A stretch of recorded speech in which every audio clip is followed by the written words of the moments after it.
ভিডিওটা দেখেন। এখানে একজন জামাতে ইসলামের একজন এমপি সে একটা মেয়ে নিয়ে ধরা পড়েছে হোটেলে। জামাতে ইসলামকে মানুষ আইডল মানে, এখান থেকে মানুষ ইসলাম শেখে, ওখান থেকে মানুষ শিক্ষা নেয় যে এটা ইসলামের একটি দল। আর আপনারা একজন নেতা হয়ে যদি এই ধরনের কাজ করেন তাহলে সাধারণ জনগণ কী করবে বলেন?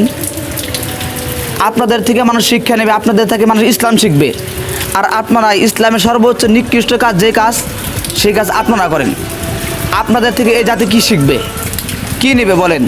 যদিও তাকে জামাতে ইসলাম থেকে বহিষ্কার করা হয়েছে, শুধু বহিষ্কার করে ক্ষান্ত থাকলে হবে না, তার সুষ্ঠু বিচার করতে হবে, তাকে আইনের আওতায় আনা হবে। তার টাকা আছে বলে তার বিচার হবে না, এটা এই দেশের আইন নয়।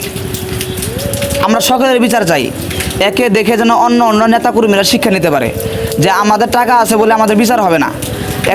এর বিচার যদি আপনারা করেন তাহলে অন্য নেতারা খারাপ কাজ থেকে বিরত থাকবে এবং তারা খারাপ কাজ করার আগে শতবার ভাববে যে যদি ধরা পড়ে যায় তাহলে আমাদের বিচার হবে।